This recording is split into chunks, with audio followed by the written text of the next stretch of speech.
India voice, आपकी सोच, आपकी आवाज। नमस्कार, बहुत स्वागत है आपका और आप देख रहे हैं इंडिया वॉइस। मैं हूं आपके साथ आनंद विजय सिंह। लखनऊ में नौसेना शौर्य वाटिका का लोकार्पण किया गया। इसमें रक्षा मंत्री राजनाथ सिंह, उत्तर प्रदेश के मुख्यमंत्री योगी आदित्यनाथ और नौसेना प्रमुख एडमिरल दिनेश के त्रिपाठी शामिल हुए। गोमती तट पर 19 करोड़ रुपए की लागत से बनी इस वाटिका में रिटायर्ड युद्धपोत आईएनएस गोमती को प्रदर्शित किया गया है। मुख्यमंत्री योगी आदित्यनाथ ने कहा कि राष्ट्रीय सुरक्षा विकास की पहली शर्त है और मजबूत सुरक्षा से ही दुनिया सम्मान करती है। उन्होंने यूपी को सुरक्षित और निवेश अनुकूल राज्य बताया। यह वाटिका युवाओं को नौसेना, देशभक्ति और रक्षा तकनीक के प्रति प्रेरित करेगी। मेरा मानना है कि प्रदेश की राजधानी लखनऊ में आने वाला कोई भी व्यक्ति लखनऊ के अंदर के भारत की परंपरा के साथ, भारत की विरासत के साथ, भारत की सुरक्षा से जुड़े हुए किसी एक केंद्र के भ्रमण के लिए जा सकता है, देख सकता है और उस पर गौरव की अनुभूति कर सकता है। तो श्रृंखला में यह नौसेना वाटिका उसका एक नया उदाहरण और एक नया केंद्र बनकर के यहां पे प्रस्तुत हुआ है। आईएनएस गोमती एक लंबे समय तक भारतीय नौसेना में, भारतीय नौसेना के माध्यम से भारत की समुद्री सुरक्षा की रक्षा करते हुए 2022 में उसे नौसेना से निवृत्त किया गया और आज निवृत्त के बाद उसका बेहतरीन उपयोग करते हुए लखनऊ की जीवनदायिनी गोमती नदी के तट पर ही उसे स्थापित भी किया गया। जब बड़ी सोच होती है, बड़े लक्ष्य के साथ व्यक्ति आगे बढ़ता है, तो उस बड़ी सोच का परिणाम उसी सकारात्मक रूप से जो देश के युवाओं को, प्रदेश के युवाओं को एक नई प्रेरणा प्रदान करने वाला अवसर है, वह भारत की सेना पर, भारत की नौसेना के बारे में उसे यहां जानकारी मिलेगी और किन सम विषम परिस्थितियों में हमारे सैनिक कार्य करते हैं। यह उनके लिए जीवन में उन चुनौतियों से जूझने के लिए एक नई प्रेरणा भी होगी।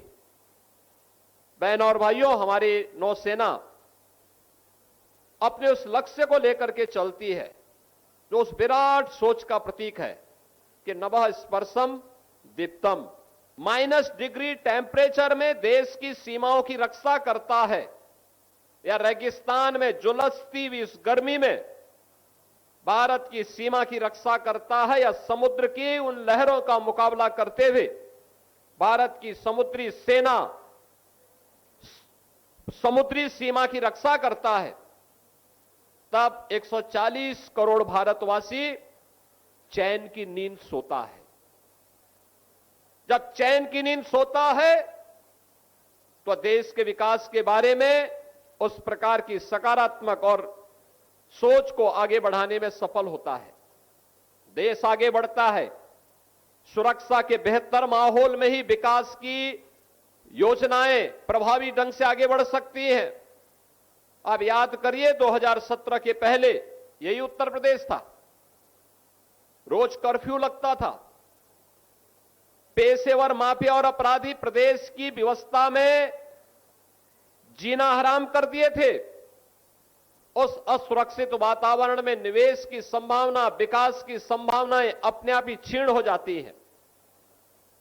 लेकिन जब हमारा सैनिक सुरक्षा के प्रति पूरी प्रतिबद्धता के साथ लग करके अपने कर्तव्यों का निर्वहन करता है, तो नागरिकों का भी कर्तव्य बनता है कि वह अपने उन सैनिकों के प्रति सम्मान का भाव रखें।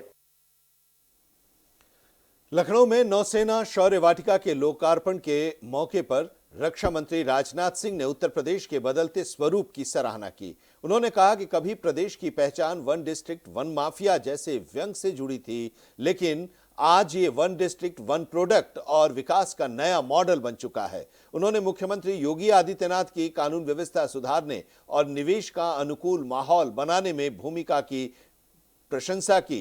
रक्षा मंत्री राजनाथ सिंह ने कहा कि नौसेना शौर्य वाटिका देशभक्ति और सैन्य परंपरा का प्रतीक है, जो युवाओं को प्रेरित करेगी और भारतीय नौसेना के गौरवशाली इतिहास से जोड़ेगी।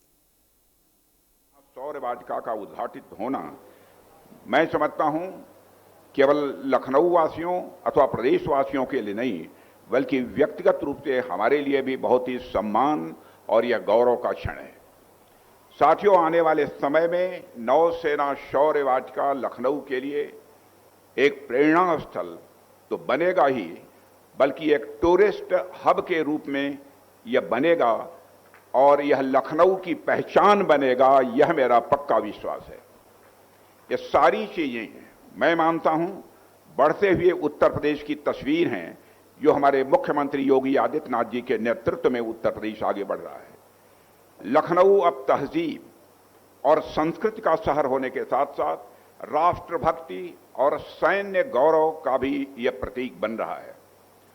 साथियों, उत्तर प्रदेश जिस तरह से विकास के रास्ते पर तेजी से आगे बढ़ रहा है, उसे आज हम सभी देख रहे हैं और हम सभी जानते हैं कि कभी उत्तर प्रदेश की पहचान गुंडा राज और बिगड़े हुए लॉ एंड ऑर्डर से होती थी।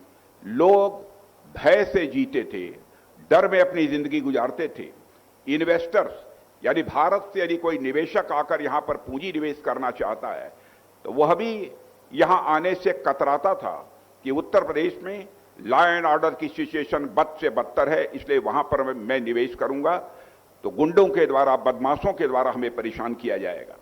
One district one mafia, Uttar Pradesh की ऐसी हालत हो गई थी, वन डिस्ट्रिक्ट वन माफिया के लिए यह उत्तर प्रदेश जाना जाने लगा था।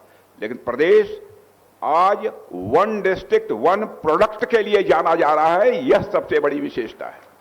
और यह परिवर्तन किसी वजह से नहीं, बल्कि उत्तर प्रदेश के जनप्रिय मुख्यमंत्री श्री योगी आदित्यनाथ जी के मजबूत नेतृत्व का यह नतीजा है, यह मैं मानता हूं।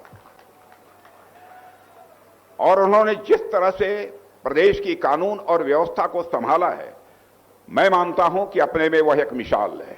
यह कोई साधारण बात नहीं है।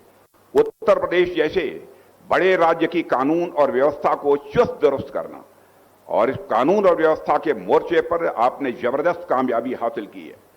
लखनऊ समेत उत्तर प्रदेश की समस्त जनता यह अनुभव कर रही है कि उत्तर प्रदेश अब लहलहा रहा है, उत्तर प्रदेश अब जगमगा रहा है, उत्तर प्रदेश अब तेजी से आगे बढ़ रहा है। साथियों, जब इस शौर्य वाटिका का निर्माण प्रस्तावित हुआ तो योगी जी ने इसमें बड़ी ही सकारात्मक प्रतिक्रिया दिखाई थी। और हम यह भली भांति समझते हैं कि जो राष्ट्र अपनी सेनाओं का सम्मान करता है, वही राष्ट्र दुनिया में सम्मान भी प्राप्त करता है। और इतना ही नहीं, और जिस तेजी से आपकी सरकार ने बजट स्वीकृत किया है और हर अहम पड़ाव पर आपने स्वयं इसकी निगरानी की है, इस काम को रिकॉर्ड समय में आपने पूरा करवाया है, इसके लिए भी मैं मुख्यमंत्री जी और साथ ही उनकी सरकार की मैं सराहना करना चाहता हूं। साथियों, आमतौर पर होता यह है कि बातें बहुत सारी होती हैं, लेकिन एक बात के लिए मैं और यह कहना चाहूंगा कि आमतौर पर जब कभी हम भारतीय नौसेना का नाम सुनते हैं तो हमारे जेहन में समुद्र की लहरें, मुंबई का गेटवे ऑफ इंडिया, विशाखापट्टनम का बंदरगाह, कोच्चि के जहाज, यही सब चीजें हमारे जेहन में स्वाभाविक रूप से आती हैं। उत्तर प्रदेश सरकार में मंत्री दानिश आजाद अंसारी ने प्रधानमंत्री नरेंद्र मोदी के 12 वर्षों के कार्यकाल की उपलब्धियों की सराहना की। उन्होंने बताया कि हाल ही में हुई प्रदेश कैबिनेट की बैठक में यह निर्णय लिया गया है कि 5 जून से 21 जून तक बीजेपी कार्यकर्ता केंद्र और राज्य सरकार की जन कल्याणकारी योजनाओं की जानकारी गांव-गांव पहुंचाया जाएगा। हमीरपुर पुल हादसे को लेकर उन्होंने कहा कि योगी सरकार इस मामले को गंभीरता से ले रही है, कार्रवाई भी शुरू कर दी गई है। इन तमाम मामलों पर यूपी सरकार में मंत्री दानिश आजाद अंसारी से खास बातचीत की हमारे संवाददाता वसंत मिश्र ने। राज्य मंत्री दानिश आजाद अंसारी जी हमारे साथ मौजूद हैं। सर, केंद्र सरकार के 12 साल पूरे हुए, कल कैबिनेट की बैठक हुई थी, क्या दिशा निर्देश मिले? ये केंद्र की हमारी मोदी सरकार को 12 साल पूरे हुए और इन 12 सालों में प्रधानमंत्री नरेंद्र मोदी जी ने पूरी ईमानदारी से प्रदेश के, देश के विकास के लिए काम किया। देश की उन्नति समृद्धि के लिए टारगेटेड तरीके से, सकारात्मक तरीके से प्रधानमंत्री नरेंद्र मोदी जी ने काम किया है और यही तौर पे मोदी जी का 12 साल का जो कार्यकाल है ये देश के उन्नति के लिए बहुत स्वर्णिम कार्यकाल रहा। सर, 27 में चुनाव है, ऐसे में कल हमीरपुर में एक हादसा हुआ है, ऐसे में विपक्ष कह रहा है कि भारतीय जनता पार्टी जो है भ्रष्ट जनता पार्टी है, इसको आप किस तरह से? देखिए, समाजवादी पार्टी को प्रदेश की उन्नति तरक्की बर्दाश्त नहीं हो रही। हमीरपुर में जो घटना हुई है उस घटना के लिए जांच भी हो रही है और कहीं भी कोई घटना दुर्घटना होती है तुरंत उस पर प्रशासनिक स्तर पे क्या कार्रवाई हो रही है ये बहुत मायने रखता है। और हमीरपुर की घटना के ऊपर तुरंत रिस्पांस करते हुए माननीय मुख्यमंत्री जी ने इसका संज्ञान भी लिया, उस पर तुरंत जो है आवश्यक कार्रवाई होनी चाहिए, वो तमाम कार्रवाई भी की गई। संजय सिंह ने एक पीसी की थी, उन्होंने कहा कि 5 तारीख से वो इलाहाबाद में धरना प्रदर्शन करेंगे बिजली को लेकर के, क्योंकि प्रदेश में बिजली मिल नहीं रही। ऊर्जा मंत्री से बात करो तो कहते हैं जय श्री राम। देखिए, विपक्ष जो है ये नकारात्मक एजेंडे के साथ राजनीति कर रहा है। प्रदेश की उन्नति और समृद्धि के लिए पूरी ईमानदारी से हमारी मुख्यमंत्री योगी आदित्यनाथ जी की सरकार काम कर रही है। ये थे उत्तर प्रदेश सरकार में राज्य मंत्री Danish Azad Ansari ji. Video journalist Harish Mishra, India Voice, Lucknow. और यहाँ पर एक ब्रेक के लिए रुक रहे हैं, ब्रेक के बाद भी खबरों का सफर जारी रहेगा। ब्रेक के बाद आपका एक बार फिर से स्वागत है। गोवा अपना स्थापना दिवस मना रहा है और इस मौके पर देश भर से बधाई मिल रहा है। हम आपको ये बता दें कि राष्ट्रपति द्रौपदी मुर्मू ने गोवा के लोगों को बधाई दी स्थापना दिवस के मौके पर और राज्य की समृद्ध सांस्कृतिक विरासत और प्राकृतिक सौंदर्य की सराहना की। प्रधानमंत्री नरेंद्र मोदी ने भी गोवा को विकास और पर्यटन का प्रमुख केंद्र बताते हुए प्रदेशवासियों को शुभकामनाएं दी। केंद्रीय गृह मंत्री अमित शाह सहित तमाम नेताओं ने भी गोवा दिवस पर बधाई संदेश दिए हैं। प्राकृतिक सौंदर्य और समृद्ध सांस्कृतिक विरासत से परिपूर्ण गोवा शनिवार को अपना राज्य स्थापना दिवस मना रहा है। इस अवसर पर राष्ट्रपति द्रौपदी मुर्मू, पीएम मोदी, केंद्रीय गृह मंत्री अमित शाह समेत देश के कई नेताओं ने प्रदेशवासियों को स्थापना दिवस की शुभकामनाएं दी हैं। इस दौरान राष्ट्रपति मुर्मू ने कहा है कि गोवा के लोगों को राज्य स्थापना दिवस की हार्दिक शुभकामनाएं। गोवा न केवल अपनी समृद्ध सांस्कृतिक विरासत और मेहमान नवाजी के लिए जाना जाता है, बल्कि शिक्षा, प्रौद्योगिकी, स्टार्टअप और सतत विकास के क्षेत्र में अपनी उल्लेखनीय प्रगति के लिए भी प्रसिद्ध है। नवाचार, पर्यावरण संरक्षण और समावेशी विकास के प्रति अपनी प्रतिबद्धता के साथ गोवा विकसित भारत के निर्माण में एक महत्वपूर्ण भूमिका निभाएगा। प्रधानमंत्री नरेंद्र मोदी ने भी सोशल मीडिया प्लेटफॉर्म एक्स पर लिखा है कि गोवा राज्य स्थापना दिवस के विशेष अवसर पर गोवा के लोगों को हार्दिक शुभकामनाएं। गोवा की जीवंत संस्कृति, समृद्ध विरासत, प्राकृतिक सौंदर्य और यहाँ के मिलनसार लोग पूरे विश्व में विख्यात हैं। ये दिन उन सभी लोगों को कृतज्ञता पूर्वक याद करने का भी एक अवसर है जिन्होंने गोवा की प्रगति और पहचान के लिए अथक परिश्रम किया। कामना है कि गोवा निरंतर समृद्ध होता रहे और एक विकसित भारत के निर्माण में महत्वपूर्ण भूमिका निभाता रहे। मैं हर गोवा वासी के उत्तम स्वास्थ्य और समृद्धि के लिए प्रार्थना करता हूँ। वहीं गोवा स्थापना दिवस पर गोवा के मुख्यमंत्री डॉक्टर प्रमोद सावंत ने प्रदेशवासियों को बधाई दी। साथ ही उत्तर प्रदेश के मुख्यमंत्री योगी आदित्यनाथ ने एक्स पोस्ट में लिखा, सांस्कृतिक विरासत और प्राकृतिक सौंदर्य से समृद्ध गोवा राज्य के स्थापना दिवस की सभी गोवा वासियों को हार्दिक बधाई व शुभकामनाएं। वहीं दिल्ली सीएम रेखा गुप्ता ने पोस्ट किया है कि गोवा स्थापना दिवस के अवसर पर गोवा के समस्त नागरिकों को हार्दिक बधाई व शुभकामनाएं। साथ ही राजस्थान सीएम भजनलाल शर्मा ने भी गोवा स्थापना दिवस की बधाई देते हुए कहा है कि प्राकृतिक सौंदर्य, समृद्ध संस्कृति और गौरवशाली विरासत से सुसज्जित गोवा राज्य के स्थापना दिवस पर समस्त गोवा वासियों को हार्दिक बधाई व शुभकामनाएं। गाजियाबाद के खोड़ा थाना क्षेत्र में बकरीद के दिन 17 वर्षीय एक किशोर की हत्या का मामला सामने आने के बाद इलाके में तनाव का माहौल है। मृतक की पहचान सूर्या चौहान के रूप में हुई है। आरोप है कि कुछ युवकों ने उसे बातचीत के बहाने बुलाया और फिर उस पर धारदार हथियार से हमला कर दिया। गंभीर रूप से घायल सूर्या को अस्पताल पहुंचाया गया, जहां उपचार के दौरान उसकी मौत हो गई। मौके पर पहुंचकर हमारे संवाददाता इंद्रेश शर्मा ने लोगों से बातचीत की। गाजियाबाद के थाना खोड़ा कॉलोनी के अंदर 17 वर्षीय एक नाबालिग की हत्या कर दी जाती है ईद के दिन।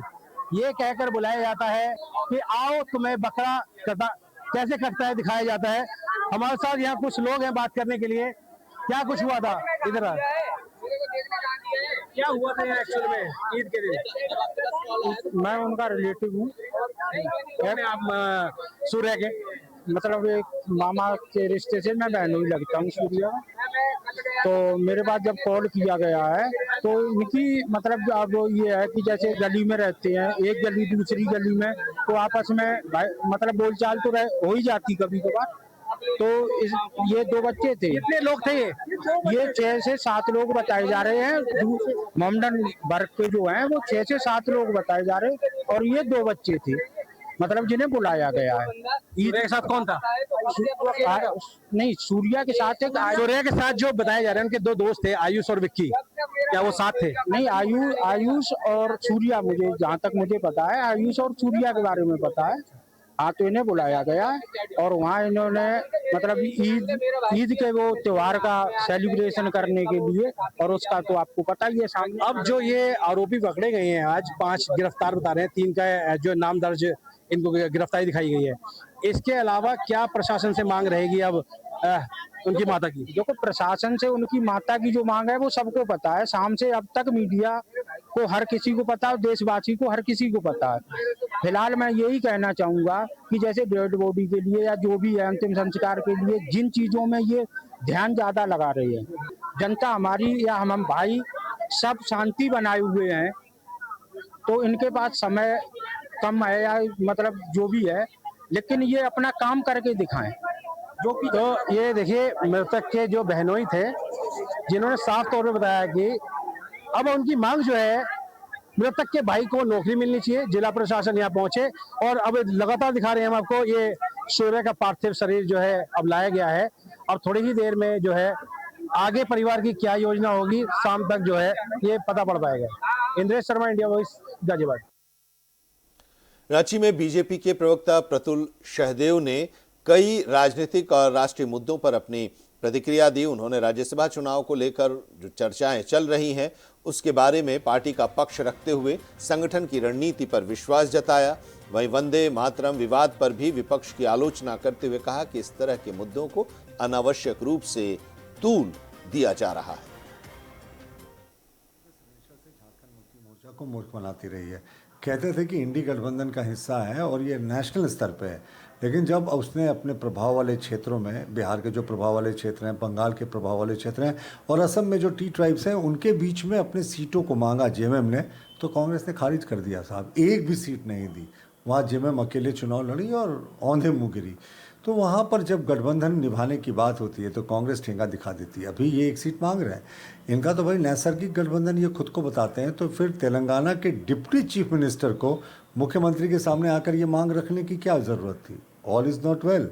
हमारी सूचना है कि संभवतः जेएमएम या तो 2 सीटों पर खुद लड़ेगी या 1 सीट पर कांग्रेस को दे देगी, पर अनमने ढंग से, और उसके बाद ईश्वर मालिक है कांग्रेस के उम्मीदवार का। जहाँ तक भारतीय जनता की पार्टी की बात है तो वो हम पे आरोप लगा रहे हैं कि भाई आप चुनाव क्यों लड़ रहे हैं। तो संविधान को देख लेना, रिप्रेजेंटेशन ऑफ पीपल एक्ट के सेक्शन 32-33 को देख लें। कोई भी व्यक्ति नॉमिनेशन कर सकता। तो ये तानाशाही प्रवृत्ति वाले लोग, ये वंशवादी प्रवृत्ति वाले लोग, ये कभी चाहते ही नहीं कि प्रजातांत्रिक व्यवस्था का पालन हो। इनके यहाँ तो खाता ना वही जो राहुल गांधी कहे वही सही वाली स्थिति है। तो हम चुनाव लड़ेंगे और निश्चित रूप से बेहतर परिणाम देंगे। भाई आया राम गया राम जो हरियाणा में ईजाद हुआ था वो किस पार्टी के, किस कांग्रेस के सहयोगी दल के समय में ईजाद हुआ था, ये तो आपको देखने की आवश्यकता है।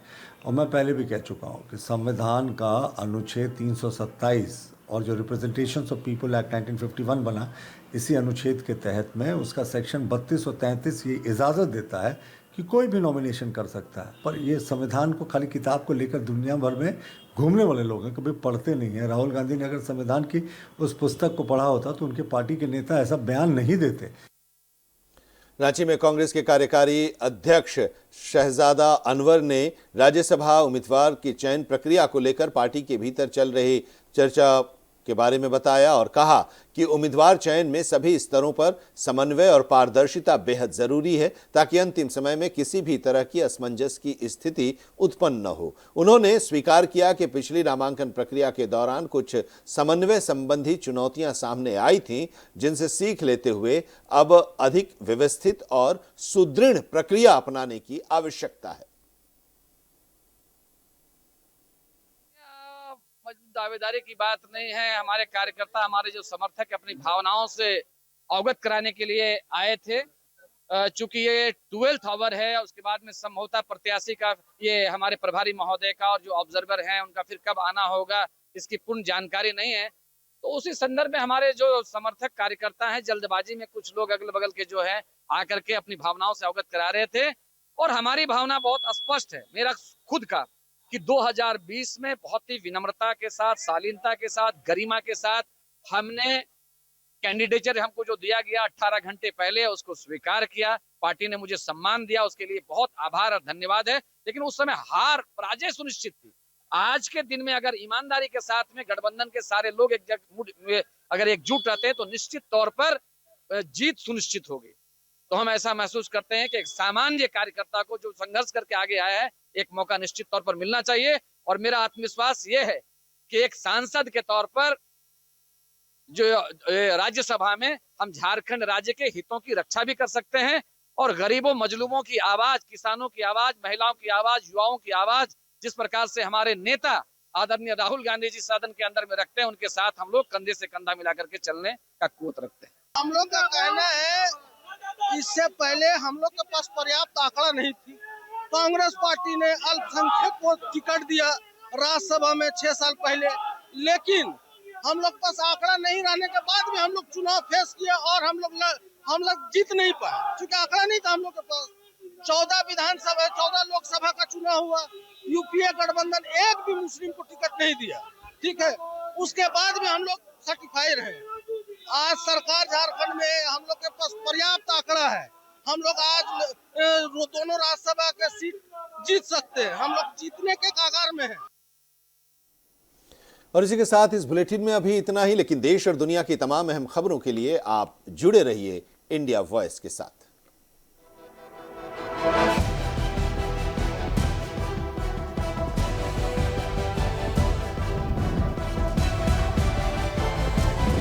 इंडिया वॉइस, आपकी सोच, आपकी आवाज।